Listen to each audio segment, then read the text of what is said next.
Hello everyone, आप लोगों का एक बार फिर से बिहार स्पेशल बैच में बहुत बहुत स्वागत है। तो आप लोग कैसे हैं और आप लोगों की बिहार एसएससी की तैयारी कैसी चल रही है। बिहार दरोगा का तो एग्जाम अब हो चुका है, तो ऑब्वियसली जिन लोगों का एग्जाम अच्छा गया बिहार दरोगा मेंस के लिए लगे रहिए, और जिन लोगों का एग्जाम अगर अच्छा नहीं गया है तो आप परेशान ना हो, और आप बिहार एसएससी का एग्जाम आपका आने वाला है तो उसमें लग जाइए। फिर बिहार एसएससी ये इंटर लेवल है, उसके बाद आपका बिहार एसएससी सीजीएल भी आने वाला है, फिर बीपीएससी के भी फॉर्म्स आने वाले हैं। तो अपनी तैयारी में लगे रहिए, और जिन लोगों का अच्छा एग्जाम गया आप दरोगा के मेंस की तैयारी करिए और साथ में बिहार एसएससी की भी करते रहिए। जैसे क्योंकि देखिए दरोगा में ऑब्वियसली मैथ्स और रीजनिंग के क्वेश्चंस नहीं है, बिहार एसएससी जीके तो खैर सब में ही सेम है, लेकिन रीजनिंग और आपको पता है कि मैथ्स जो है बिहार एसएससी में स्पेसिफिकली मेंशन कर दिया गया है कि 25 आपका मैथ का क्वेश्चन और 50 रीजनिंग का क्वेश्चन रहेगा, तो आप उनकी तैयारी भी साथ में करते चलिए। खैर हम लोग जैसा जो लोग चैनल पे हम लोगों को पता है कि हमने जो आधुनिक इतिहास के सारे क्वेश्चन जो बिहार के एग्जाम में पूछे गए थे वो हमने कर लिया है। आज हम लोग जो है अब आगे के जो कुछ क्लासेस में हम लोग मध्यकालीन जो भारत है यानी कि मेडिएवल इंडिया का जो क्वेश्चन है उसको हम लोग अलग अलग मॉडल सेट में करेंगे। ठीक है, इसमें बीपीएससी के क्वेश्चंस कम है ना, बीपीएससी टीचर वाले क्वेश्चन जरूर है, लेकिन जो मेन बीपीएससी का एग्जाम होता है उसके क्वेश्चन कम है। तो मैंने पहले भी कहा है कि बहुत जल्दी आपका बीपीएससी पर भी सीरीज आ रहा है, जिसमें जितने भी यानी कि 69th बीपीएससी तक के जो जितने प्रीलिम्स के क्वेश्चंस हैं सबको यहां पर डिस्कस किया जाएगा। तो जो लोग चैनल पे नए हैं चैनल को सब्सक्राइब कर लीजिए, और जो लोग हैं वो वीडियो को है ना कंटिन्यू करते हैं। जिन लोगों ने पहले की सीरीज नहीं देखी है उसको भी आप देख सकते हैं, जो आपका प्लेलिस्ट बना हुआ है बिहार स्पेशल बैच के नाम से, बिहार एसएससी पीवाईक्यू का अलग आपका जो है वो बना हुआ है ना, प्लेलिस्ट बना हुआ, तो उन सबको जरूर चेकआउट करिए। चलिए आज हम लोग क्लास स्टार्ट करते हैं और देखते हैं कि मध्यकालीन भारत से बिहार के एग्जाम में क्या क्या प्रश्न पूछे गए हैं, कौन कौन से सवाल पूछे गए हैं। चलिए हम लोग एक एक करके इसको डिस्कस करते हैं। पहला क्वेश्चन देखते हैं क्या है। तो पहला क्वेश्चन आप लोग देख रहे हैं, कह रहा है कि अकबर के शासन काल में विद्वानों के एक समूह ने महाभारत का संस्कृत से फारसी भाषा में अनुवाद किया। इस फारसी संस्करण को क्या कहते हैं, इसका क्या, महाभारत का जो है महाभारत का फारसी में अनुवाद किया गया और इसको क्या कहा गया है। तो देखिए इसका नाम है, आपको इसको बोला गया रज्मनामा। रज्मनामा का मतलब ही होता है ये क्या, इसका मतलब होता है युद्ध की कहानी। क्या होता है, युद्ध की कहानी है ना, युद्ध की कहानी, ये है आपका रज्मनामा। इसका ट्रांसलेशन कब हुआ था, इसका ट्रांसलेशन जो है वो 1582 1582 जो है एडी है ना, या सीई जो बोल लीजिए, एडी भी लिखते हैं हम लोग, ठीक है, और सीई दोनों लिखते हैं, तो उसमें इसको किया गया। अच्छा ये भी कई बार पूछा जाता है कि इसका अनुवाद, महाभारत और रामायण दोनों का अनुवाद किया गया था, ट्रांसलेशन किया गया था, और दोनों को करने वाले व्यक्ति सेम थे, और वो कौन थे, उनका नाम था अब्दुल कादिर बदौनी, या उसको बदायूनी भी बोलते हैं ना। तो इसको ट्रांसलेट किसने किया था, रज्मनामा को, ये जो संस्कृत अनुवाद किसने किया था, ये किया था आपका है ना अब्दुल है ना, अब्दुल कादिर है ना, अब्दुल कादिर बदौनी, ठीक है, या इसको बदायूनी भी कहते हैं, दोनों ही, आप बदौनी भी लिख सकते हैं, एक ही बात है, ठीक है, ये प्रोनाउंसिएशन है। तो अब्दुल कादिर बदायूनी ने जो है वो इसका ट्रांसलेशन किया था। क्लियर हो रहा है, ठीक है। अब ये चीज आप ध्यान में, और इन्होंने, मैंने जैसा आपको कहा भी कि इन्होंने रामायण को भी है ना, रामायण को भी इसी ने ट्रांसलेट किया था, तो ये भी आप ध्यान में रखेंगे, रामायण का अनुवाद भी किया था फारसी में, ठीक है, रामायण का अनुवाद भी किया था। क्लियर है, चलिए ये हम लोग समझ रहे हैं। अच्छा यहां पर एक दो और चीज देखिए, जैसे इकबाल नामा, देखिए ये किताब पूरा यहां नहीं लिखा हुआ, एक्चुअली ये किताब जो है इकबाल नामा या फिर वो इकबाल ए जहांगीरी नाम से किताब था, जिसको मुतमिद खान ने किया था, ठीक है, या फिर कि मुतमिद खान ने लिखा था। तो इकबाल नामा का संबंध किससे है, तो मुतमिद खान से, ठीक है, इनका नाम भी आप ध्यान में रख सकते हैं, तो मुतमिद खान। और बाकी ये तो अकबर नामा अक्सर पूछ लिया जाता है, तो ये तो उन्हीं के दरबारी है ना, जो 9 रत्नों में से एक थे, कौन, अबुल फजल, ठीक है, तो अबुल फजल द्वारा जो है ये लिखा गया था, ठीक है। तो सॉरी फलज मैंने लिख दिया है, सॉरी, इसको ठीक कर लेते हैं ना, तो ये हमारा हो जाएगा फजल, अब्दुल फजल, ठीक है, इन्होंने लिखा था। बात समझ में आ रही है, ये सारे पॉइंट्स आपको क्लियर है, सारे ही पॉइंट्स इंपॉर्टेंट है, इसको ध्यान में रखिएगा। अगले सवाल की तरफ बढ़ते हैं। हमारा अगला सवाल है, हजरत निजामुद्दीन औलिया का जो दरगाह है वो कहां पर स्थित है ना, निजामुद्दीन औलिया का दरगाह कहां पर स्थित है। तो देखिए निजामुद्दीन औलिया के जब हम लोग बात करते हैं तो ये चिश्ती घराने से बिलोंग करते हैं, चिश्ती घराने के चौथे संत हैं। तो आप इनको पहले तो इनके बारे में कुछ कुछ चीजें ध्यान रख लीजिए, है ना। तो ये कहां से हैं, ये चिश्ती घराने से हैं, और चिश्ती घराने के चौथे संत ये हैं, ठीक है, बहुत फेमस रहे, ठीक है, घराने के संत थे, है ना, या चौथे लिख सकते हैं ना, चिश्ती घराने के चौथे संत थे, कौन, हजरत निजामुद्दीन औलिया, बहुत इनका नाम, ठीक है, बहुत ज्यादा इनका नाम रहा है ना। अच्छा उसके अलावा ये कब से कब तक थे, 1236 से 1325 के समय बीच में थे, तो ये भी याद रखेंगे, 1236 से 1325 के बीच में जो है हजरत निजामुद्दीन औलिया थे, ठीक है। और इनका जो मेन जगह था जहां ये थे, है ना, वो था आपका दिल्ली, और साउथ दिल्ली में ही, दिल्ली में भी कहां पर, जो आपका साउथ दिल्ली है वहीं पर इनका आपको है ना क्या मिलेगा, दरगाह जो है सराइन जो मिल जाएगा। तो निजामुद्दीन निजामुद्दीन औलिया का दरगाह बहुत फेमस है, न्यूज़ में भी आप देखते होंगे, बहुत सारे लोग एक्टर एक्ट्रेस सब इसको विजिट करते हैं, ठीक है। तो ये आपका कहाँ पर देखने को मिलेगा, साउथ दिल्ली में। एक चीज़ इनके बारे में और पूछा जाता है, इन्हीं का एक कॉमन नाम है, एक प्रसिद्ध नाम है बेसिकली, बोलिए, इनको महबूबे इलाही भी कहा जाता है। क्या कहा जाता है, तो इन्हीं को महबूबे इलाही, ठीक है, महबूबे इलाही है ना, महबूबे इलाही, ठीक है, कहा जाता है। क्या कहा जाता है, महबूबे इलाही। अच्छा, एक चीज और इनके बारे में आप याद रख सकते हैं कि बहुत सारे पॉइंट है जो आप ध्यान में रखेंगे, मैं एक जगह आपको कलेक्ट करके बता भी रहा हूं, ठीक है। ये निजामुद्दीन औलिया ही है, इन्हीं को मोहम्मद बिन तुगलक ने दिल्ली से निकलने के लिए कहा था या दिल्ली से जाने के लिए कहा था, और तभी उन्होंने इस चीज़, जब उनको ये खबर पहुंचाई गई थी, है ना, कि जो मोहम्मद बिन तुगलक इन्हीं के राज सुल्तान जो वो मतलब उनको दिल्ली से जाने के लिए उन्होंने कहा है, ठीक है। तो उन्होंने एक स्टेटमेंट जो है, एक लाइन यूज़ किया था, है ना, कि दिल्ली अभी दूर है। ये भी कई बार पूछा गया है ना, ये लाइन, है ना, कि दिल्ली अभी दूर है, ये लाइन किसने कहा था, ये निजामुद्दीन औलिया का ही वो लाइन है, ठीक है। वैसे इससे रिलेटेड आपको क्वेश्चन आगे आएगा तो मैं वहां पर आपको बता दूंगा, ठीक है। तो ये आप ध्यान में रखेंगे। आगे बढ़ते हैं अगले सवाल की तरफ। अच्छा, जो लोग नए हैं उनको मैं बता दूं कि जो सारे ही नोट्स हैं, आपको सारा पीडीएफ जो है वो हमारे टेलीग्राम प्रथम क्लासेस पे वहां पर आपको मिल जाएगा, आप उसको जरूर फॉलो कर लीजिए, है ना, ज्वाइन कर लीजिए। अगला सवाल है, निम्नलिखित में से कौन जयपुर का ऐतिहासिक महल नहीं है। देखते हैं कौन, पहले सारे ही ऑप्शन इंपॉर्टेंट, क्योंकि देखिए एक चीज आप समझ लीजिए, जो लोग भी तैयारी कर रहे हैं, अगर आप मेडिएवल हिस्ट्री यानी कि मध्यकालीन भारत की तैयारी कर रहे हैं, तो उसमें सबसे ज्यादा जो आप फोकस डालिए, ठीक है, लोग ज्यादा राजा महाराजा और युद्ध पर फोकस डालते हैं, देखिए वो भी पूछे जाते हैं, उसके क्वेश्चन रहते हैं, लेकिन सबसे ज्यादा क्वेश्चन पूछा जाता है आर्किटेक्चर से, यानी कि जो निर्माण कार्य हुआ है। तो आप क्योंकि मध्यकालीन भारत में जो है ना निर्माण कार्य बहुत ज्यादा हुआ है, ठीक है, निर्माण कार्य जो है ये बहुत ज्यादा हुआ है, तो आप इस पर जरूर ध्यान रखिए कि कौन कौन सी बिल्डिंग्स बनी या क्या क्या चीजें बनी है, इससे सबसे ज्यादा क्वेश्चंस देखते हैं, क्योंकि मैं पीवाईक्यू करा रहा हूं और इसलिए मैं अपने अनुभव से आपको बता रहा हूं, मैंने अलग अलग एग्जाम्स के पीवाईक्यू को बहुत अच्छे स्टडी किया है, और मध्यकालीन से सबसे ज्यादा क्वेश्चन जो है वो दो तीन चीजों से पूछा जाता है। एक तो उसमें सबसे पहला है निर्माण कार्य से, आर्किटेक्चर से पूछा जाता है। दूसरा जो आपसे सवाल पूछा जाता है कि एडमिनिस्ट्रेशन, जो उसकी व्यवस्था थी, जो एडमिनिस्ट्रेशन किस तरीके से चलाया जाता था, ठीक है, उसमें कौन कौन लोग होते थे, उसका नाम क्या जाता था, उससे पूछा जाता था, है ना। और फिर तीसरे नंबर पर आप युद्ध के बारे में रख सकते हैं कि अलग अलग जो युद्ध इंपॉर्टेंट हुए मध्यकालीन समय में वो किसने लड़े या किसके बीच लड़ा गया। लेकिन ये आप सबसे ज्यादा पूछा गया सवाल है वो आपका आर्किटेक्चर। इवन यूपीएससी में भी जो मध्यकालीन से ज्यादा क्वेश्चन होता है या तो आर्किटेक्चर से रहता है या आपका एडमिनिस्ट्रेशन से रहता है, यही दो टॉपिक से रहता है, ठीक है। चलिए तो आगे बढ़ते हैं, निम्नलिखित में से कौन जयपुर का ऐतिहासिक महल नहीं है। तो देखिए हवा महल आपको पता होगा, हवा महल तो खैर जयपुर में ही, ठीक है, हवा महल आपका कहां पर है, ये जयपुर में, ये बहुत ही फेमस जगह है, तो हवा महल जयपुर में, है ना। अगर आप बात करें, देखिए जो कनक वृंदावन है, देखिए कनक वृंदावन, आंसर इसका यही होगा, कनक वृंदावन, है ना, सॉरी, तो कनक वृंदावन क्यों होगा, देखिए है तो ये भी वहीं राजस्थान में, ये भी राजस्थान के जयपुर में ही है, ठीक है, लेकिन ये महल नहीं है, ये एक उद्यान है, ये भी राजस्थान और कहां, जयपुर में ही है, ठीक है, ये भी जयपुर में है, लेकिन ये क्या है आपका, ये जो है ये एक उद्यान है, ठीक है, एक क्या है आपका, उद्यान है ना, एक बगीचा है बेसिकली, आप कह लीजिए, बात समझ में आ रही है। तो कनक वृंदावन, तो ये महल नहीं है, ये आपको ध्यान में रखना है। उसके अलावा अगर बात करें जयगढ़ फोर्ट, ये भी जयपुर में ही है, ठीक है, अभी मैं इसके बारे में और डिटेल आपको बता रहा हूं, ठीक है, ये भी जयपुर में है, ठीक है। और जोधाबाई पैलेस, ये आपको पता होगा, ये यूपी में है, यूपी में कहां पर, फतेहपुर सिकरी, ठीक है, फतेहपुर सिकरी जो है, ठीक है, इसकी भी एक कहानी है, फतेहपुर सिकरी, यहां पर ये क्यों बनाया गया, ठीक है, चलिए उसकी भी बात करेंगे हम लोग, पहले थोड़ा थोड़ा समझते हैं, ठीक है। तो जोधाबाई पैलेस जो है वो यूपी फतेहपुर सिकरी में है, ठीक है। अच्छा, यहां पर आप देख भी सकते हैं, जैसे जयपुर, अब ये तो आप समझ गए इसका आंसर क्या होगा, कनक वृंदावन होगा, क्योंकि ये कोई फोर्ट नहीं है, है ना, ये कोई महल नहीं है, ये कोई महल पैलेस नहीं है, ठीक है। अच्छा, अब बात करते हैं हवा महल। हवा महल कब बनाया गया, ये आपको बनाया गया था 1799 में, है ना। अगर हवा महल की बात करें तो ये 1799 में बनाया गया। किसके द्वारा बनाया गया, देखिए हवा महल को जो बनाने वाले थे वो थे सवाई प्रताप सिंह या महाराजा सवाई प्रताप सिंह आप बोल सकते हैं। तो इसको बनाने वाले कौन थे, ये थे सवाई प्रताप सिंह, ठीक है, इनका नाम आप ध्यान में रखेंगे, सवाई प्रताप सिंह, ठीक है, कौन थे, प्रताप सिंह। तो सवाई प्रताप सिंह जो है वो इन्होंने इनको बनवाया था, ठीक है।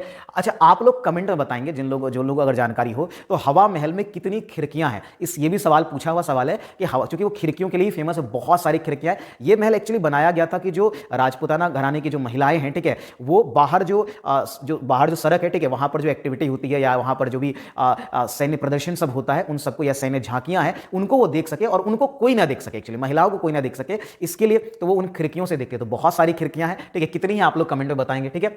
चलिए, अच्छा, जयगढ़ फोर्ट की अगर बात करें तो ये जयपुर में है और इसको बनाया था मिर्जा राजा जयसिंह ने, ठीक है। तो इसको किसने बनवाया था, ये जयगढ़ फोर्ट की बात हो रही है, तो इसको बनवाया था, है ना, मिर्जा राजा जयसिंह ने, है ना, सेकंड एक्चुअली उनका राजा जयसिंह, है ना, जयसिंह सेकंड ने, है ना, किसने बनवाया था? मिर्जा राजा जयसिंह सेकंड ने बनवाया था, ठीक है, ये ध्यान में रखना है। और ये अगर आपसे ये पूछ ले, ठीक है, कि ये कब बनाएगा, तो ये 1726 में बनाया था। इसको जीत का किला भी कहा जाता है ना, ये इन्होंने बनवाया था 1726 में बनाया था, और इसको जीत का किला भी कहते हैं। क्या कहते हैं इसको? जीत का किला, है ना, जीत का किला, है ना, किला भी कहते हैं। जयगढ़ फोर्ट जो है, अब एक सवाल ये भी आपसे बन सकता है कि जयगढ़ फोर्ट जो है वो एक टीले पर बनाया गया है, तो उस टीले को क्या बोलते हैं, है ना, उसको चील का टीला भी कहते हैं, ठीक है। ये जो जयगढ़ फोर्ट बना हुआ है, ये किस पर बना हुआ है? ये चील का टीला, है ना, उसको बोलते हैं चील का टीला, है ना, बात समझ में आ रही है? चील का टीला जो है उस पर ये बना हुआ है जयगढ़ फोर्ट, बात समझ में आ रही है, ठीक है। चलिए अब बात करते हैं थोड़ा जोधाबाई पैलेस के बारे में। जोधाबाई पैलेस, ये तो जान रहे कौन बनाया होगा भाई, अकबर बनवाया होगा। और इन्होंने कब बनाया था? 1569 में, है ना, तो 1569 में जो है ये बनवाया था। और इसके पीछे कहानी देखिए क्या है, मेन जो कहानी है, ठीक है। देखिए जो फतेहपुर सीकरी का जो शहर ही, फतेहपुर सीकरी जो जगह है, उसकी स्थापना अकबर ने की। और क्योंकि वहां पर शेख सलीम चिश्ती जो है, ठीक है, वो वहां पर थे। और जब अकबर को संतान नहीं हो पा रहा था, उनकी पहले संतान की मृत्यु भी हो गई थी जोधाबाई से ही, ठीक है, जब उनको संतान की प्राप्ति नहीं हो रही थी, तो वो यहां पर आए थे सलीम चिश्ती के पास, ठीक है, और उन्होंने मांगा था। तो ऐसा माना जाता है, ठीक है, कि उन्होंने जब यहां पर अपने पुत्र की मांग की, ठीक है, शेख सलीम चिश्ती, तो उनके आशीर्वाद से इनको जो है पुत्र की प्राप्ति हुई। जो जहांगीर आप जानते हैं, ठीक है, वो है ना, जहांगीर जो इनका बेटा है, ठीक है, तो उसकी प्राप्ति इनको हुई, है ना, अकबर को। तो इसलिए उन्होंने फतेहपुर सीकरी शहर ही बसा दिया था, है ना, 1569 में जोधाबाई, और उसी समय पूरा शहर भी बन रहा था। 1571 में पूरा फतेहपुर सीकरी शहर जो है वो आपका स्थापित हो गया था। इससे रिलेटेड आगे भी सवाल है, तो ये सारे डिटेल जो है वो आप ध्यान में रखेंगे। चलिए हम लोग आगे बढ़ते हैं अगले सवाल की तरफ। अगला सवाल है, तारीख मुबारक शाही का लेखक जो कि यहिया सरहिंदी था, ठीक है, वो किसके शासन काल में था? देखिए यहिया सरहिंदी जो है ये था किसके शासन काल में? तो उनका नाम था मुबारक शाह। अब ये मुबारक शाह कौन है? ठीक है, ये मुबारक शाह जो है वो बेटे हैं, है ना, खिज्र खां के बेटे, है ना, किसके बेटे हैं? तो ये खिज्र खां के बेटे हैं, ठीक है। अब ये खिज्र खां कौन है भाई? तो ये खिज्र खां जो है यही सैयद वंश का संस्थापक है। क्या है? ये खिज्र खां जो है इसका संस्थापक है सैयद वंश का। अभी इस पर हम लोग बात करेंगे, संस्थापक है, ठीक है। तो ये कौन है? खिज्र खां कौन है? तो ये आपका खिज्र खां जो है वो सैयद वंश का संस्थापक है, और उसी का बेटा था मुबारक शाह। उसी के दरबार में यहिया सरहिंदी थे जिन्होंने तारीख मुबारक शाही जो है ये किताब लिखी, ठीक है। अब देखिए जब दिल्ली सल्तनत की बात आती है तो कुल 5 उसमें, है ना, सल्तनत आई, मतलब दिल्ली सल्तनत के 5 कहिए कि वंश आई या डायनेस्टी आई, ठीक है। वो 5 वंश कौन कौन से थे, है ना, तो ये दिल्ली सल्तनत के 5 जो है वो वंश की बात हो रही है, ठीक है। वो कौन कौन से था आपको पता होगा, और नहीं पता है तो इसको जरूर ध्यान में रखिए। सबसे पहले थे जिसको गुलाम या ममलूक भी कहा गया, इसको क्या कहा गया? सबसे पहले थे गुलाम या ममलूक, ठीक है, इसको ममलूक कहा गया, गुलाम या ममलूक वंश, ठीक है। और ये कब से कब तक रहा था? तो ये 1200, है ना, 1206 से लेकर के 1200, है ना, 90। इसके बारे में हम लोग डिटेल में भी पढ़ेंगे, ठीक है। मैं ऑब्वियसली जो है इसका जो मध्यकालीन इतिहास वो डिटेल में भी आपका क्लास चलेगा, तो वहां पर भी मैं पढ़ाऊंगा। वैसे आप यहां अभी फिलहाल इसको जरूर याद रखिए, ठीक है। तो पहले कौन थे? गुलाम वंश या ममलूक वंश थे। दूसरे नंबर पर कौन आया? इसके बाद आए खिलजी। कौन आए? तो इसके बाद आए खिलजी, है ना। गुलाम वंश और में ही आपको पता होगा कुतुबुद्दीन ऐबक था, इल्तुतमिश, फिर उसके बाद रजिया सुल्तान, बलबन, ये सब शासक थे गुलाम वंश या ममलूक वंश के, ठीक है। फिर खिलजी, है ना, तो खिलजी में मेन रूलर तो अलाउद्दीन खिलजी ही है, आप जानते हैं, ठीक है। तो फिर आया आपका प्रोनाउंसिएशन स्पेलिंग एरर है, थोड़ा सा देखेंगे, है ना, चलिए इसको ठीक कर लिया जाए।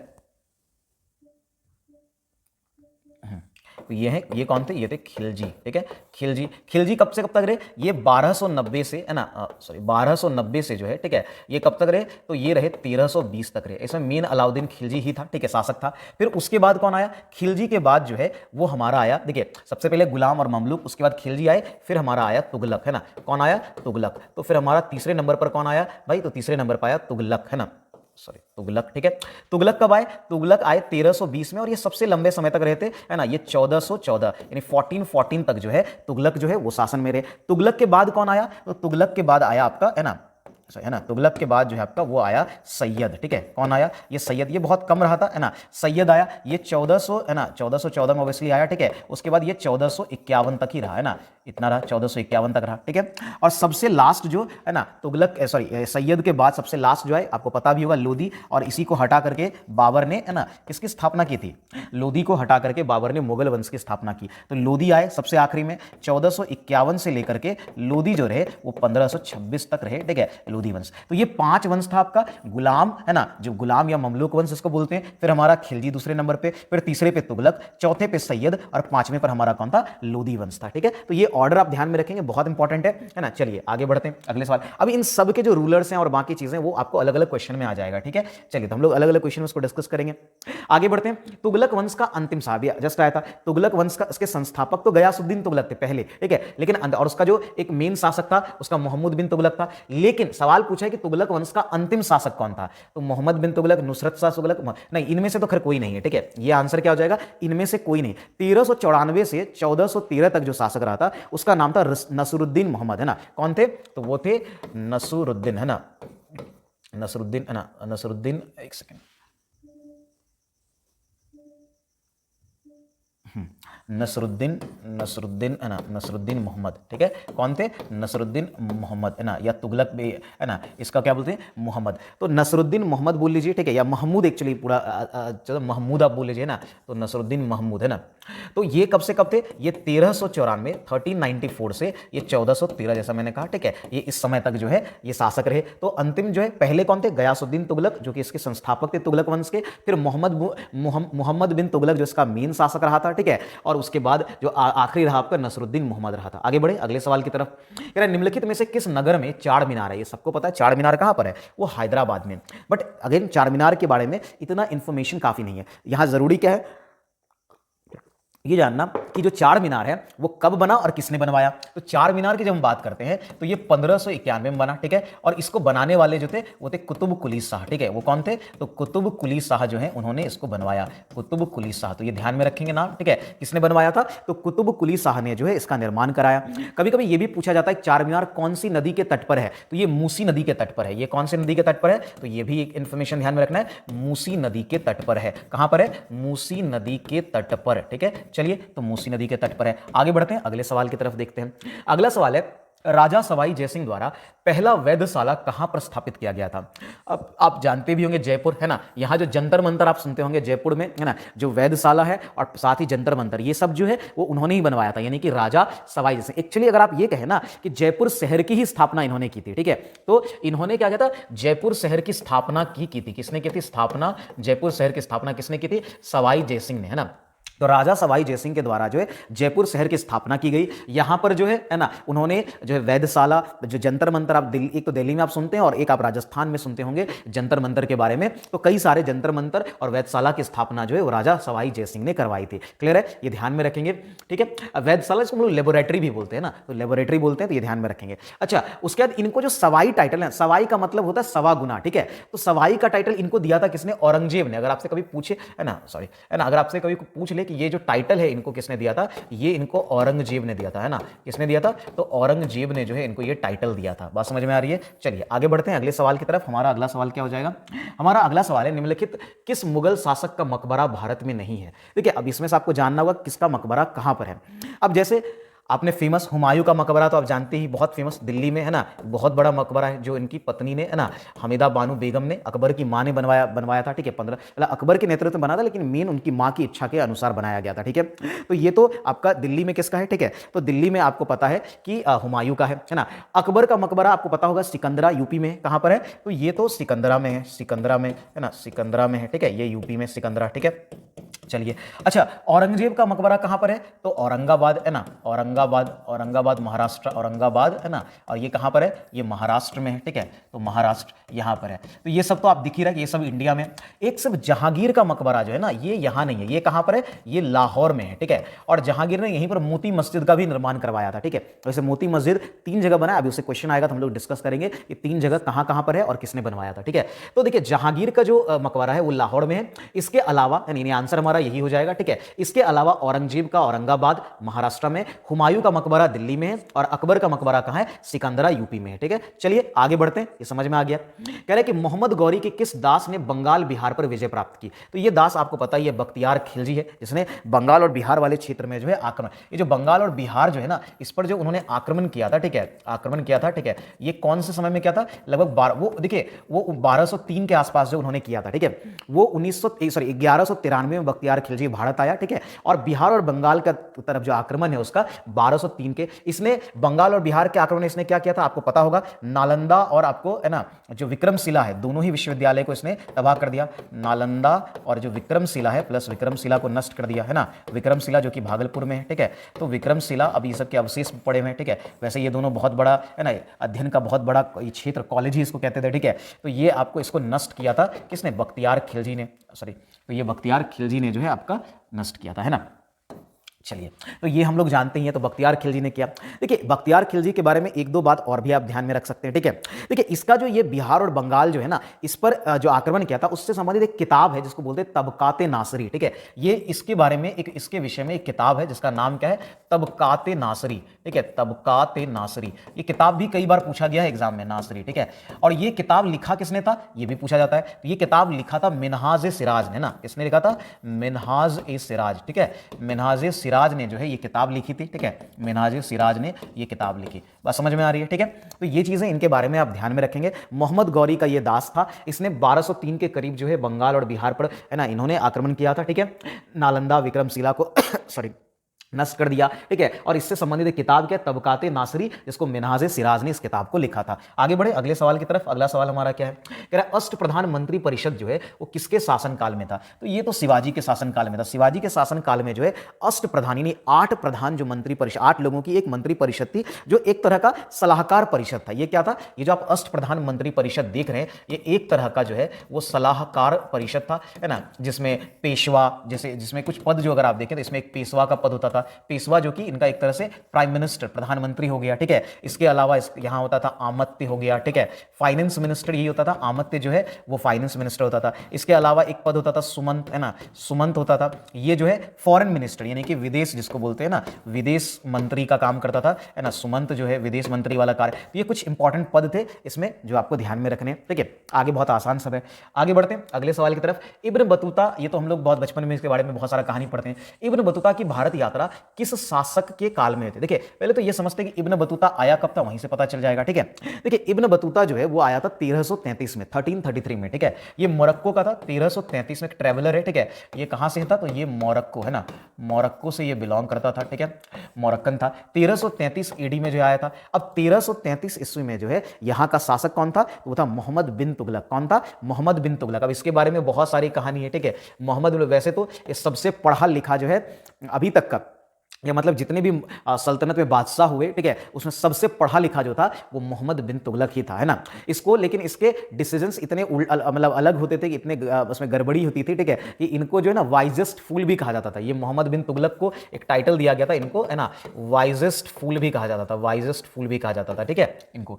तो 1333 में आया, है ना, मोरक्को में, मोहम्मद बिन तुगलक के समय में आया था, है ना। इन्होंने अपनी एक यात्रा वृत्तांत लिखी थी जो बहुत बार एग्जाम में पूछा जाता है। ये इब्न बतूता की बात हो रही है, ठीक है। तो इनका एक यात्रा वृत्तांत है, ठीक है ना, जिसको हम लोग इंग्लिश में ट्रैवलॉग बोलते हैं ना, यात्रा वृत्तांत, है ना। इनका एक यात्रा वृत्तांत है जिसको हम लोग ट्रैवलॉग कहते हैं। और ये यात्रा वृत्तांत क्या क्या है, तो वो है आपका, ठीक है, जिसको रिहला या रहला भी कहते हैं ना, तो रिहला भी कहते हैं, ठीक है। रिहला बोलिए, रहला बोलिए, जो आप बोल सकते हैं, ठीक है। आगे बढ़ते हैं अगले सवाल की तरफ। अगला सवाल है रामानुजाचार्य किससे संबंधित है। देखिए रामानुजाचार्य का संबंध जो है ना विशिष्ट अद्वैतवाद से है। किससे, विशिष्ट अद्वैतवाद। ये दरअसल जो अद्वैतवाद था जो शंकराचार्य ने दिया था, ठीक है। देखिए यहां पर द्वैतवाद लिखा ना, ये दिया था शंकराचार्य ने, शंकराचार्य ने। इसी के एक तरह से कि इसका विरोध करता था ये विशिष्ट अद्वैतवाद, ठीक है। तो ये रामानुजाचार्य ने दिया था, जिनका जन्म मद्रास में हुआ था, ठीक है। तो रामानुजाचार्य के बारे में क्या ध्यान में रखना है, तो इनका जन्म हुआ था मद्रास में, ठीक है। इन्होंने विशिष्ट अद्वैतवाद का सिद्धांत दिया। इन्होंने ब्रह्मसूत्र की भी रचना की, ठीक है। इन्होंने क्या की, इन्होंने ब्रह्मसूत्र की भी रचना की, ठीक है। तो ये ध्यान में रखेंगे, ये रामानुजाचार्य की बात हो रही है, ठीक है। इन्होंने ब्रह्मसूत्र की रचना की, ठीक है, ब्रह्मसूत्र की रचना की रचना की। इसके अलावा मद्रास में से मैंने कहा भी, ठीक है, कि ये अगर इनका जन्म की बात करेंगे, ठीक है, तो ये इनका ये मद्रास, ठीक है, इनका जन्म हुआ और बनारस में इनका देहांत हुआ, ठीक है। मद्रास इनका जन्मभूमि थी, ठीक है, जन्म, और वाराणसी में ना ये आकर के इनका देहांत हुआ।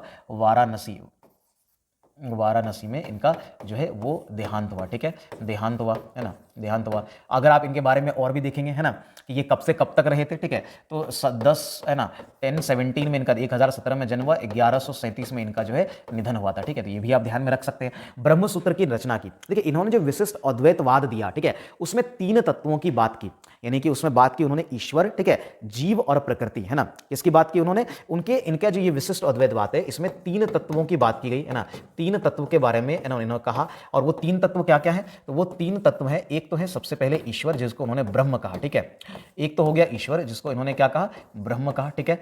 दूसरा इसमें जो है, दूसरा जो इसमें है वो है आपका जीव जिसको उन्होंने आत्मा कहा, ठीक है, ये क्या है हमारा दूसरा जिसको उन्होंने जीव या फिर कहें कि इसको आत्मा उन्होंने कहा, ठीक है, आत्मा कहा, ठीक है। और तीसरा है प्रकृति, तो इन्होंने तीसरा प्रकृति के बारे में ना कहा। बात समझ में आ रही है, ठीक है। और ये जैसा मैंने कहा शंकराचार्य के द्वैतवाद से या अद्वैतवाद का एक तरह से ये खंडन या विरोध करता है विशिष्ट अद्वैतवाद, ठीक है। तो दोनों ही ध्यान में रखेंगे। अद्वैतवाद किसने दिया था, शंकराचार्य ने, और विशिष्ट अद्वैतवाद किसने दिया था, तो ये आपका रामानुजाचार्य ने दिया था, ध्यान में रखेंगे, ठीक है। चलिए बाकी सारी चीजें मैंने बता ही दी। सल्तनत काल में अधिकांश अमीर एवं सुल्तान जो है कौन से, सल्तनत काल में अधिकांश लोग तुर्क ही थे, ठीक है, तो ये तो बहुत आसान है आंसर करना, ये सब तुर्क थे, ठीक है। आगे बढ़े। फतेहपुर सिकरी को किसने बसाया, अभी जस्ट मैंने बताया भी था कि अकबर ने बसाया था। और ये फतेहपुर सिकरी कब, 1571 में ये बना, है ना, ये बन के तैयार हो गया। 1571 ईडी में जो है ये शहर जो है ये बन करके आपका पूरी तरीके से तैयार हुआ। अब इसके बारे में और भी कई चीजें आप जान सकते हैं। पहले तो ये फतेहपुर सिकरी कहाँ है, अगर किसी को कंफ्यूजन है तो ये देखिए, ये जो जगह है वो आपका आगरा जिला में पड़ता है, उत्तर प्रदेश, ठीक है, तो ये तो आसान है, आगरा जिला यूपी में पड़ता है। ये फतेहपुर सिकरी जो है ना वो अकबर की राजधानी रही थी, ठीक है, अकबर की राजधानी। और मैंने कारण भी थोड़ी देर पहले आपको बताया था कि चूंकि यहां पर शेख सलीम चिश्ती थे, ठीक है, और उन्हीं से उनको पुत्र की प्राप्ति हुई थी, इसलिए उन्होंने अपनी राजधानी यहां बना लिया था। और ये कब से कब तक, ये 1572 से लेकर के 1585 तक जो है ये रहा। लेकिन पानी, खास करके पानी की कमी के कारण जो है कहा जाता है कि इनको जो है अपना कैपिटल शिफ्ट करना पड़ा, ठीक है। तो लेकिन 1572 से 85 तक यही उनकी राजधानी थी। यहीं पर जोधाबाई पैलेस भी बनाया गया था, ठीक है। चलिए यहीं पर और भी चीजें, जैसे यहीं पर आपको शेख, यहां पर क्या क्या मिलेगा, फतेहपुर सिकरी में आपको शेख सलीम चिश्ती का दरगाह भी मिलेगा, ठीक है। एक तो क्या मिलेगा, शेख, इसी के अंदर, इस कैंपस के अंदर, है ना, शेख सलीम चिश्ती को ये बहुत मानते थे, ठीक है, तो इनका दरगाह जो है ना, चिश्ती का दरगाह बोलिए आप इनको जो बोल लीजिए, ठीक है, दरगाह, है ना, तो ये यहीं पर आपको मिलेगा। इसके बाद यहीं पर जो है अकबर ने एक और चीज का निर्माण करवाया, वो क्या था, वो था आपका बुलंद दरवाजा, ठीक है। जो बुलंद दरवाजा है, जो दुनिया का सबसे, है ना, दरवाजा, सबसे बड़ा गेटवे है, ठीक है, ये बुलंद दरवाजा दुनिया का सबसे बड़ा, है ना, वर्ल्ड्स, है ना, वर्ल्ड्स बेसिकली कहिए, है ना, लार्जेस्ट गेटवे है, लार्जेस्ट, है ना, गेटवे है, ठीक है, लार्जेस्ट गेटवे है, दुनिया का सबसे बड़ा जो है मुख्य द्वार या दरवाजा जो है वो बुलंद दरवाजा ही है, ठीक है, जिसको अकबर ने ही बनवाया था, ठीक है। इसको डोर ऑफ विक्ट्री, ये मेन एंट्रांस है। अगर आपको फतेहपुर सिकरी का जो किला है उसमें घुसना तो उसका मेन एंट्रांस यही है, बुलंद दरवाजा। ये आपका देखिए बनना तो शुरू हुआ था 1575 में, है ना, लेकिन आपको मैक्सिमम हर जगह लिखा रहेगा 1602, क्योंकि 1602 में ये बन करके तैयार हुआ था। तो ये पूरा मैंने लिख दिया आपका, ठीक है, 1575 में ये बनना शुरू हुआ और 1602 में बना। इसको, है ना, विक्ट्री, है ना, फोर्ट भी कहा जाता है, या फिर आप इसको बोल सकते हैं, है ना, कि डोर ऑफ विक्ट्री बोलिए, इसको जनरली क्या जाता है ना, डोर ऑफ विक्ट्री भी, है ना, यानी कि जीत का, है ना, एक तरह से बुलंद नाम ही बुलंद दरवाजा, ठीक है, तो इसको विक्ट्री भी कहा जाता है, ठीक है, इसको क्या कहा जाता है, तो डोर ऑफ विक्ट्री भी कहा जाता है। बात समझ में, कब बना हुआ है मैंने बता दिया। अच्छा, ये भी पूछा जाता है ये कहां पर जीत पे, तो गुजरात पर जीत के बाद, है ना, तो गुजरात पर जीत के बाद जो है, गुजरात पर, है ना, विजय, है ना, उसके बाद ये बनाया गया था, ठीक है, गुजरात पर विजय के बाद, है ना, विजय के पश्चात ये बनाया गया, ठीक है, बस में पश्चात जो है ये बना, ठीक है, क्लियर है, याद रहेगा ये सारे पॉइंट। तो बहुत सारे पॉइंट हमने यहां पर देखा, ठीक है। चलिए, तो ये सब चीजें इसके बारे में थी, ये मेन एंट्रांस है, ठीक है। आगे बढ़ते हैं, तो अगला हमारा सवाल क्या, ये सारे ही पॉइंट याद रखिएगा फतेहपुर सिकरी के विषय में। इसको अकबर ने बसाया था, 1571 में ये शहर बसा, आगरा यूपी में, ये राजधानी रही थी अकबर की, या मुगलों की राजधानी बोलिए। 1572 से 85 तक शेख सलीम चिश्ती का दरगाह यहीं पर आपको मिलेगा, ठीक है। बुलंद दरवाजा जो है ये यहीं पर है, जो अकबर के समय 1575 में बनना शुरू हुआ और 1602 में बना। इसको डोर ऑफ विक्ट्री भी कहते हैं, इसका नाम भी है। वर्ल्ड्स लार्जेस्ट गेटवे, दुनिया का सबसे ऊंचा और बड़ा गेटवे है, और ये गुजरात पर विजय के पश्चात जो है बनाया गया था, ठीक है। ये सारे ही पॉइंट आप ध्यान में रखेंगे। आगे बढ़ते हैं अगले सवाल की तरफ। बीबी का मकबरा कहां है? अब ये बीबी का मकबरा जो है ना, इसको दूसरा ताजमहल भी कहा जाता है। कारण ये बिल्कुल, अगर आप इसको फोटो देखेंगे, बस ताजमहल होता है ना कि वो ज्यादा, है ना, एकदम अच्छा दिखता है, ठीक है, क्लियर है, लेकिन ये उतना सुंदर नहीं दिखता। लेकिन इसका स्ट्रक्चर एग्जैक्ट ताजमहल वाला, मतलब उसका पूरा डिजाइन, पूरा आर्किटेक्चर ताजमहल वाला है ना, तो इसका दूसरा ताजमहल भी कहते हैं इसको, ठीक है। बीबी का मकबरा ये दूसरा ताजमहल भी कहलाता है, ठीक है, क्लियर है। ये है कहां पर? ये देखिए, ये है औरंगाबाद में। और इसको बनाया किसने था, ठीक है, ये जो यानी कि ये जो बीवी का मकबरा है, ठीक है, ये हुमायूं की पत्नी है ना, ये हुमायूं की पत्नी का मकबरा है, हुमायूं की ये पत्नी का मकबरा है ना, पत्नी जिनका नाम है ना दिलरस बानो बेगम है ना, क्या नाम है, हुमायूं की पत्नी दिलरस है ना, ये दिलरस है ना, तो ये दिलरस बानो बेगम है ना, दिलरस बानो बेगम है ना, बानो बेगम जो है ये इनका मकबरा है, का है, ठीक है, मतलब ये जो बीवी का मकबरा दरअसल क्या है, तो हुमायूं की पत्नी दिलरस बानो बेगम का है। और इसको बनाया किसने था, इसको बनवाया था हुमायूं के बेटे ने, है ना, बनवाया था किसने, है ना, बनवाया था 1660 में, 1660 में बनवाया था किसने, तो आजम शाह ने बनवाया था, ठीक है, किसने बनवाया था, आजम शाह ने बनवाया था, ये हुमायूं के बेटे, मतलब इन दोनों के बेटे बोलिए, हुमायूं और दिलरस बानो बेगम के बेटे, ठीक है। तो ये आजम शाह के द्वारा जो है किसके द्वारा बनाया गया था, तो ये आपका बना था आजम शाह के द्वारा, ठीक है, ध्यान में रहेगा। तो ये 1660 ईस्वी में जो है वो आजम शाह के द्वारा बनाया गया, ठीक है, इसको दूसरा ताजमहल कहा जाता है। क्लियर है, कहां पर है, औरंगाबाद में। ये सारे पॉइंट हमने देख लिए, आगे बढ़ते हैं। अगला सवाल है, भारत में सबसे ऊंचा दरवाजा, अभी जस्ट मैंने बताया कि बुलंद दरवाजा है, इसके ये तो मैंने इसका डिटेल ऑलरेडी बता दिया कि ये कब बना, किसने बनवाया, ठीक है, ये सारी कहानी। चलिए आगे बढ़ते हैं। इसी में देखिए कुछ जैसे इंडिया गेट है, तो इसको आपको पता होगा एडवर्ड लुटियंस इसके आर्किटेक्ट थे, ठीक है, इसको बनवाया मतलब बनाने एडवर्ड, इनके बारे में ये पूछा जाता है, ये एडवर्ड लुटियंस है ना, लुटियंस जो है, लुटियंस है ना, ये इसके है ना आर्किटेक्चर थे, ठीक है। अब बात समझ में आ रही है, इंडिया गेट, ठीक है, इंडिया गेट कहाँ है, दिल्ली में, सबको पता है कि इंडिया गेट कहाँ पर है, ये दिल्ली में। और कब बना था, 1921 में ये इसका कार्य शुरू हुआ था, 1931 तक बन गया था। तो आप ध्यान में एक रेंज रख लीजिए, 1921 से शुरू हुआ, 31 तक में ये तैयार हो गया। गोलकोंडा का अगर फोर्ट बोलेंगे, देखिए गोलकोंडा का फोर्ट, ये किला जो है बेसिकली बोलिए, है ना, ये बहुत फेमस है ये भी, और इसको ये 11वीं शताब्दी में बना था। ये कब बना था, ये 11वीं जो शताब्दी है, 11वीं शताब्दी में ये बन करके तैयार हुआ था। तो गोलकोंडा का फोर्ट जो है कब बना था, वो आपका 11वीं शताब्दी में बन करके तैयार हुआ था। इसको ककातिया शासक जो है प्रताप रुद्र ने बनवाया था। इसको किसने बनवाया था, ककातिया है ना, ककातिया शासक, ठीक है, प्रताप रुद्र है ना, ये प्रताप रुद्र ने बनवाया था, ठीक है, प्रताप रुद्र ने। तो ये ध्यान में रखेंगे। चलिए आगे बढ़ते हैं अगले सवाल की तरफ। हमारा अगला सवाल फतेहपुर सीकरी के बारे में पता ही है, यहीं पर ये बुलंद, इसी का तो मेन एंट्रांस है बुलंद दरवाजा, ठीक है। आगे बढ़ते हैं। निम्न में से किसने टाका अथवा रुपया से अभिहित चांदी की मुद्रा का प्रवर्तन किया था, ठीक है। जो आप अभी वर्तमान में रुपया देख रहे हैं ना, इस रुपया शब्द का प्रयोग सबसे पहले इसी व्यक्ति ने किया था। यह था शेरशाह सूरी, ठीक है। शेरशाह सूरी के बारे में आप जानते भी होंगे, इसने हुमायूं को है ना चौसा के युद्ध में और बाद में फिर जो है कन्नौज के युद्ध में इसको डिफीट किया था और मुगल को यहां से खत्म कर दिया, ठीक है, 1540 में। और उसने सूरी, जो सूरी वंश है, ठीक है, उसकी स्थापना की, ठीक है, शेरशाह सूरी। और मतलब कि ये भारत का शासन या दिल्ली का शासक भी रहा, ठीक है। वैसे ज्यादा समय ये 5 ही वर्ष तक रहा था, 1540 से 1545 तक ही ये शासक रहा, ठीक है।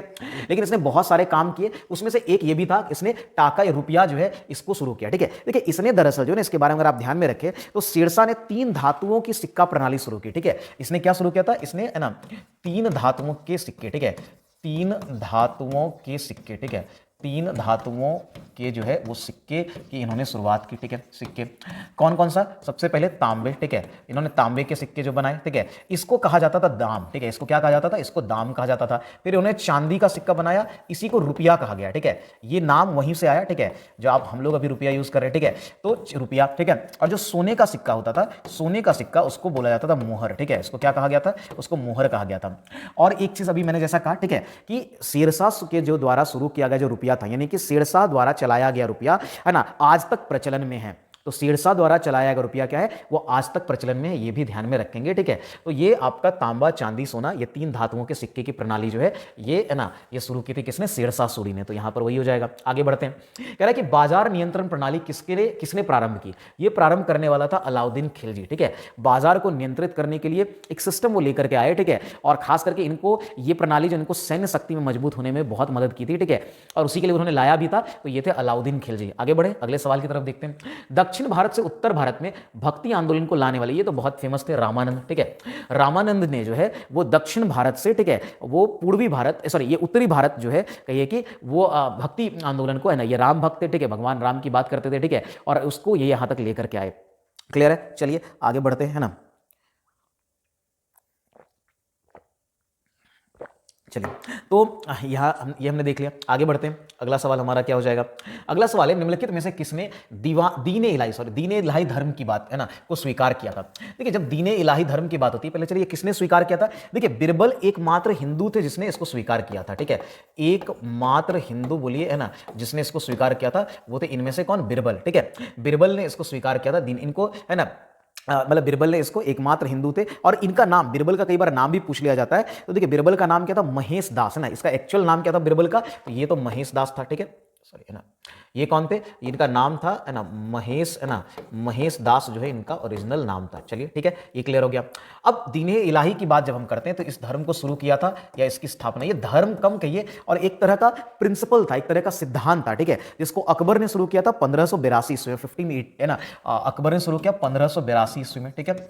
और ये जो है ना, ये दीन इलाही जो है, ये एक तरह से कहिए कि सर्व है ना धर्म समन्वय की बात करता था। मतलब इसमें सभी धर्मों की अच्छी बातों को लिया गया था, ठीक है। क्या किया गया था, इसको में सभी धर्मों की अच्छी बात हो गई, इसको मतलब सर्व धर्म समन्वय के सिद्धांत पर था। सर्व धर्म समन्वय, ठीक है, सर्व धर्म समन्वय जो है ना, समन्वय इसकी बात करता था, सर्वधर्म समन्वय, ठीक है, इसकी बात करता था क्या आपका। तो ये दीन इलाही धर्म जो है वो सर्वधर्म समन्वय की बात करता था, यानी कि इसमें हमने जैसा कहा कि सभी धर्मों की अच्छी बातों को जो है इसमें लिया गया था। सुलह कुल अगर आपने सुना होगा, है ना, वो भी इसी से संबंधित है। तो ये दीन इलाही से रिलेटेड है, सुलह एक कुल, है ना। तो सुलह एक कुल कुछ अलग नहीं है, ठीक है, सुलह एक कुल वो इसी से रिलेटेड है, ये ध्यान में रखेंगे, ठीक है। अच्छा, उसके बाद इसको एक और चीज कहा जाता है, इसको एक और नाम से जाना जाता है, इसको तौहीद इलाही भी कहा जाता था। क्या कहा जाता था इसको, तौहीद इलाही। तो ये भी आप ध्यान में रख लीजिए, इसको तौहीद है ना, तौहीद इलाही, ठीक है, इसको इलाही भी कहा जाता था, इलाही। आगे बढ़ते हैं, तो ये हमने ये सारी चीजें यहां पर जान ली। आगे बढ़ते हैं और देखते हैं अगला सवाल क्या है हमारा। अगला सवाल है, हुनूज दिल्ली दुरस्त। ये दरअसल एक फ्रेज था, अभी मैंने बताया भी था कि अभी दिल्ली दूर है, ये किसने कहा था, ये कहने वाले थे निजामुद्दीन औलिया, मैंने अभी कहा था ना। और ये किसके लिए कहा था, उन्होंने मोहम्मद बिन तुगलक के लिए, ठीक है। और कहा जाता है कि ऐसा माना भी जाता है कि निजामुद्दीन औलिया का ही श्राप लगा था मोहम्मद बिन तुगलक को, और जब वो वापस लौटे थे दौड़े से, ठीक है, और वो जो एक उनके स्वागत के लिए जो बनाया गया था है ना लकड़ी का, और वो उन पर गिर गया, ठीक है, और उनकी मृत्यु हो गई। तो मोहम्मद बिन तुगलक, ठीक है, मोहम्मद बिन तुगलक, क्योंकि इन्होंने ही निजामुद्दीन औलिया को है ना तुगलक, है ना, सॉरी तुगलक में चलिए, तो मोहम्मद बिन तुगलक, ठीक है, तो इन्होंने ही निजामुद्दीन औलिया को दिल्ली छोड़ने के लिए कहा था। उसी पर इन्होंने जो है ये हुनूज दिल्ली दुरस्त जो है, अभी दिल्ली दूर है, ये कहा था, ठीक है। आगे बढ़े, किसके शासनकाल में सबसे अधिक मंगोल आक्रमण, ये तो हुआ था अलाउद्दीन खिलजी के टाइम में हुआ, तो इसमें है ना बाकी लोगों के भी, लेकिन अलाउद्दीन खिलजी के टाइम में 6 बार 6 टाइम्स जो है ये हुआ था। और अलाउद्दीन खिलजी ने उसको है ना जो है वो संभाल भी लिया था, बेसिकली उन्होंने मंगोलों को रोक भी दिया था, ठीक है, मंगोलों के आक्रमण को रोक भी दिया था। दिल्ली सल्तनत की दरबारी भाषा क्या थी, ये भाषा फारसी थी। दिल्ली सल्तनत की जो दरबारी भाषा क्या थी, वो आपका फारसी थी। ये टर्क्स थे, ठीक है, मोस्टली जो दिल्ली सल्तनत के अंदर रूल किया वो सब तुर्की थे, टर्क्स थे, ठीक है, और उसकी भाषा क्या थी, फारसी।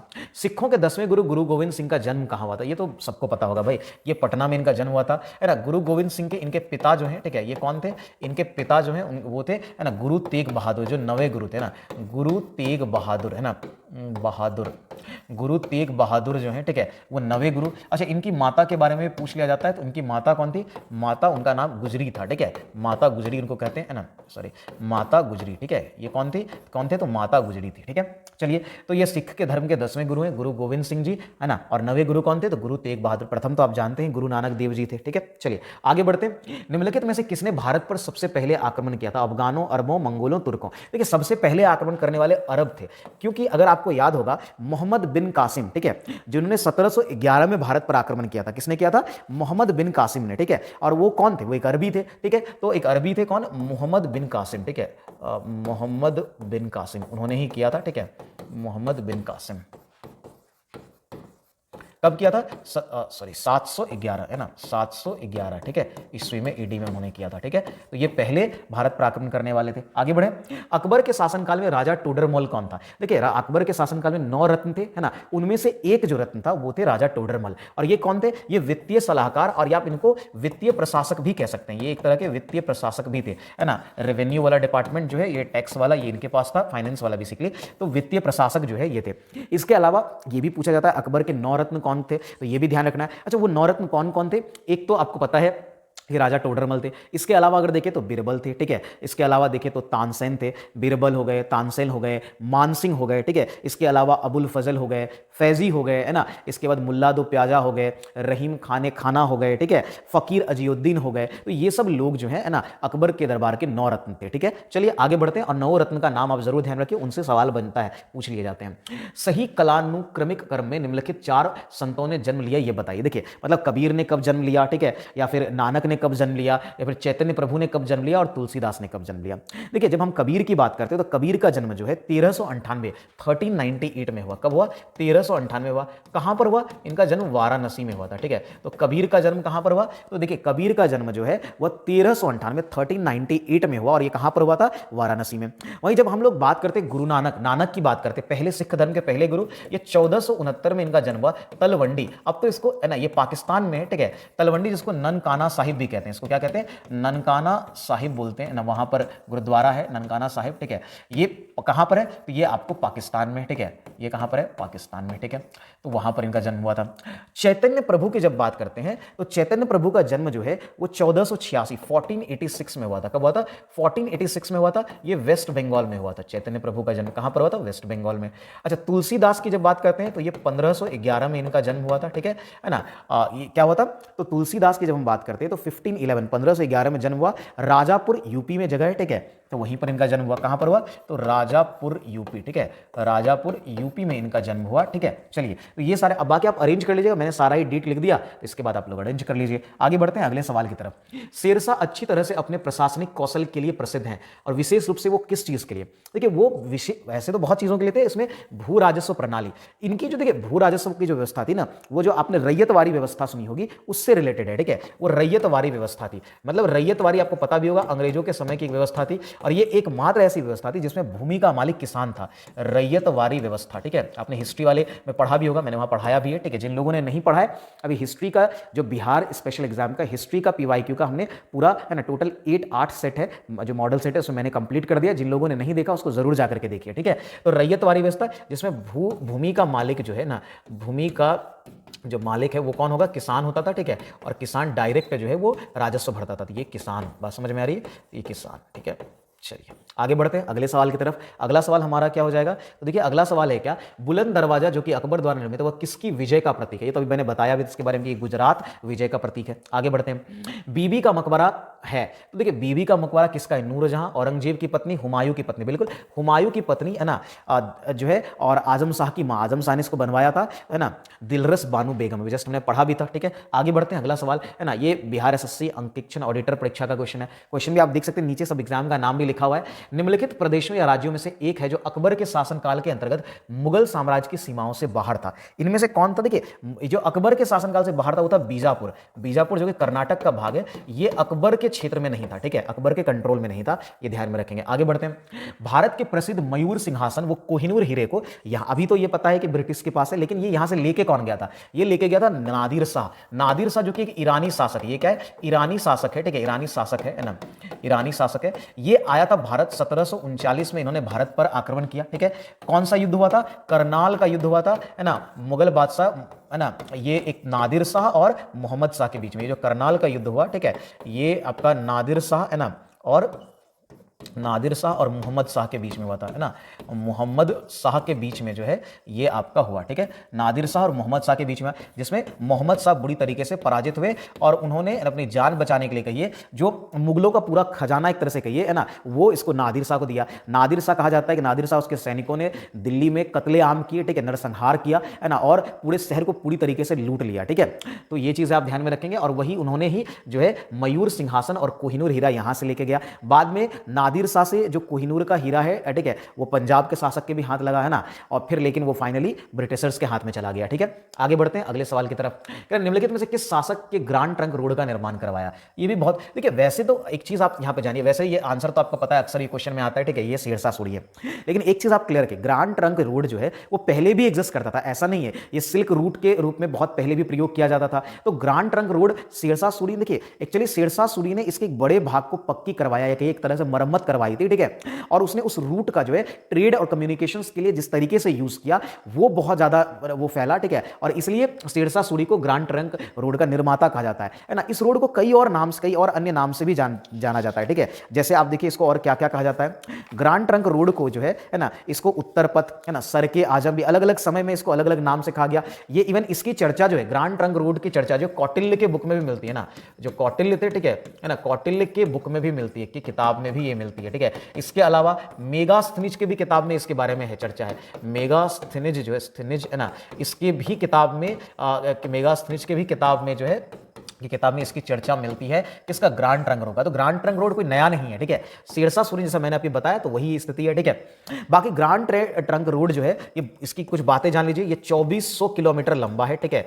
बात समझ में आ रही है, कितना है, 2400 किलोमीटर लंबा है, ठीक है। क्लियर है। कुछ और पॉइंट देखिए, जैसे ये कहां से कहां तक, अगर आप देखें तो ये काबुल से लेकर के, है ना, अफगानिस्तान का जो है कैपिटल यानी काबुल, वहां से लेकर के यह कहां पर है, बांग्लादेश का चिटगांव, है ना, बांग्लादेश तक ये गया है, ठीक है। बांग्लादेश का चिटगांव जो है ना, चिटगांव वहां तक है, चिटगांव, ठीक है, वो वहां तक फैला हुआ है, बहुत लंबा। और ये एशिया का सबसे पुराना सड़क भी है, ठीक है। ये NH14 और NH19 का पार्ट है, ठीक है।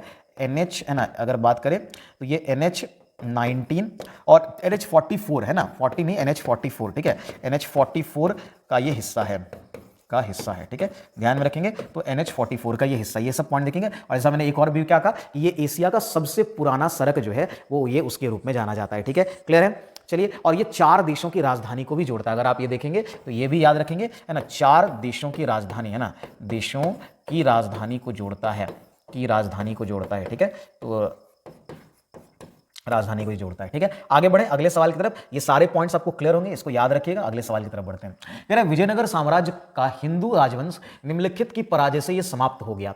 और ये था, यहां राज लिख दिया है, राम रॉय होगा, ठीक है। तो यहां राम रॉय होगा, ठीक है। राम रॉय जो है इसी को हराया गया था, ठीक है। और इसके बाद जो है वो विजयनगर साम्राज्य की जब बात करते हैं तो उसमें जो हिंदू राजवंश है उसकी समाप्ति हो गई थी, ठीक है। पहले देखिए, थोड़ा सा मैं यहां पर आपको एक चीज बताता हूं। ये दोनों, ये हरिहर रॉय और बुक्का राय, अगर पहले इनकी बात कर लेते हैं, इन दोनों ने विजयनगर की स्थापना की। विजयनगर साम्राज्य की स्थापना जो है इन दो भाइयों ने की स्थापना की, ठीक है। हरिहर और बुक्का ने स्थापना की, ठीक है। स्थापना किसने, हरिहर रॉय और बुक्का राय ने जो इसकी स्थापना की। कब की, 1336 से, और ये है ना 1646 तक ये वंश रहा, ठीक है। ये विजयनगर रहा साम्राज्य। तो 1336 में इसकी स्थापना हरिहर राय और बुक्का राय ने इसकी स्थापना की, ठीक है। बात समझे। कृष्णदेव रॉय जो इसके एक बहुत बड़े, बहुत प्रसिद्ध शासक रहे, ठीक है। और राम रॉय जो है एक तरह से कहिए कि वो, है ना, उनको ये इनको हराया गया था। इनको कौन से युद्ध में हराया गया था, ठीक है। तो तालीकोटा की लड़ाई, ठीक है, 1565 में लड़ी गई थी तालीकोटा की लड़ाई, उसी में इसको हराया गया था, ठीक है। तो कौन से युद्ध में, तो तालीकोटा, है ना, तालीकोटा जो है उसकी लड़ाई में, तालीकोटा की लड़ाई में, ठीक है, तालीकोटा की लड़ाई, है ना, इसमें इनको हराया। और यहीं से कहा जाता है कि जो हिंदू वंश है, विजयनगर साम्राज्य का हिंदू वंश, उसकी समाप्ति हो गई, ठीक है। इसके बाकी रूइंस बचे। इस लड़ाई के बाद जो विजयनगर है वो बहुत तबाह भी हो गया, बहुत उसको नष्ट भी कर दिया गया था, ठीक है। तो लड़ाई हुई थी ये 1565 में, 1565 में हुई थी और यहीं से समाप्त हो गया। चलिए आगे बढ़े अगले सवाल की तरफ। अगला सवाल है लाख बख्श की उपाधि। ये तो कुतुबुद्दीन ऐबक को दी गई थी, ये बहुत आसान सा क्वेश्चन है। आगे बढ़ते हैं। कुतुबुद्दीन ऐबक, आपको पता होगा कि ममलूक डायनेस्टी या गुलाम वंश जो है उसके संस्थापक थे, ठीक है। और इनको लाख बख्श के रूप में भी कहा जाता है। इन्होंने कुतुब मीनार जो है उसकी स्थापना की थी, ठीक है, उसकी शुरुआत, उसके निर्माण की शुरुआत की थी। आगे बढ़ते हैं। चौसा का युद्ध किनके बीच, बताया भी था मैंने कि ये हुमायूं और शेरशाह के बीच जो है ना 1539 ईस्वी में हुआ था, ठीक है। 1539 में जो है ये हुआ था, है ना, 1539 में चौसा, जो कि बेसिकली आपको पता होगा बिहार में है, ठीक है। कर्मनासा नदी के किनारे ये युद्ध हुआ था, ठीक है, जिसमें हुमायूं को बुरी तरीके से हराया था शेरशाह सूरी ने। बाद में कन्नौज के युद्ध में भी हराया था। दिल्ली में जामा मस्जिद किसके द्वारा निर्माण कराया गया, ठीक है। दिल्ली का जो जामा मस्जिद है इसको बनाने वाले कौन थे, तो इसके बनाने वाले थे शाहजहां। तो दिल्ली में जो जामा मस्जिद है उसका निर्माण किसने करवाया था, शाहजहां ने करवाया था। कब करवाया था, ये करवाया था आपका 1656, है ना। कब करवाया था, 1656 में, 1656 में, है ना। शाहजहां के बारे में खास करके इसके समय में जितने जो भी निर्माण कार्य हैं उसको जरूर पढ़िएगा, ठीक है, डिटेल में पढ़िएगा, बहुत इंपॉर्टेंट है। चलिए आगे बढ़ते हैं। मैं इसका जैसे ही सीरीज कंप्लीट होता है मैं आपको जितने भी आर्किटेक्चर यानी कि दिल्ली सल्तनत और मुगल यानी मध्यकालीन बेसिकली भारत में जितने भी आर्किटेक्ट, जितने भी निर्माण कार्य होते हैं उनकी एक अलग से वीडियो मैं लेकर के आऊंगा, उसमें मैं आपको पूरा डिटेल बताऊंगा। चलिए, पानीपत का प्रथम युद्ध किस वर्ष हुआ था। अब ये तो आपको तीनों यहां लिखा हुआ है। पहला हुआ था 1526 में, किसके बीच, बाबर और इब्राहिम लोदी के बीच में हुआ था, जिससे के बाद मुगल वंश की स्थापना हुई है। किसके बीच हुआ था, कई बार वैसे मैंने बताया हुआ है, ठीक है, बाबर और वर्सेस, है ना, इब्राहिम लोदी, है ना। जिसमें इब्राहिम लोदी की बुरी तरीके से हार हुई थी, इब्राहिम लोदी, है ना, और यहीं से मुगल वंश की स्थापना हुई, ठीक है। फिर 1556 में आपका दूसरा हुआ था, सेकंड जो है 1556 में अकबर और हिमू के बीच हुआ। तीसरा जो है 1761 में आपको पता है ना, कि अहमद शाह अब्दाली और, है ना, किसके बीच हुआ था, सदाशिव राव के बीच, जो कि उसमें पेशवा थे, उनके बीच तीसरा जो है वो युद्ध हुआ था। चलिए आगे बढ़ते हैं, अगला सवाल देखते हैं। हमारा अगला सवाल है, किसने दाऊद को पटना और हाजीपुर से खदेड़ कर बाहर किया था? ये दाऊद, एक्चुअली इसका नाम दाऊद करीम करके था, ठीक है। तो उसको ये अकबर ने, ठीक है, अकबर ने उसको वहां से खदेड़ा था, ठीक है। अकबर ने खुद सेना का नेतृत्व किया था, ठीक है, और वो बिहार आए थे। ये 1574 की बात है। कब की बात है? 1574, 1575 की बात है। चलिए आगे बढ़ते हैं, अगला सवाल कह रहा है कि अकबर के राज दरबार में कितने रत्न थे? अब इससे साथ आसान क्वेश्चन क्या ही होगा, 9 अभी जस्ट मैंने बताया। गुरु नानक का जन्म कहां हुआ था? अभी मैंने बताया था, तलवंडी पाकिस्तान में हुआ था, जिसको ननकाना साहिब कहा जाता है। आगे बढ़ते हैं, गुरु गोविंद सिंह की शिक्षा कहां? जन्म इनका पटना होता है, लेकिन इनकी शिक्षा हुई थी अंबाला में, ठीक है, तो ये ध्यान में रखेंगे। चलिए आगे बढ़ते हैं, अगला सवाल, कुतुब मीनार का निर्माण किसके द्वारा पूरा किया गया? देखिए यहां पहले समझ लीजिए, इसको शुरू किया था, ठीक है, इसको शुरू किया था किसने? कुतुबुद्दीन ऐबक ने। किसने शुरू किया था? तो इसको शुरू करने वाले कुतुबुद्दीन ऐबक थे। और कब शुरू किया था? 1192, है ना, इसको शुरू किया था 1192 में, ठीक है। फिर इसको पूरा किया उन्हीं का दामाद था इल्तुतमिश, है ना, इसने बाकी 3 मंजिलें, 3 इसमें जो मंजिलें हैं वो इसमें बनवाई, ठीक है।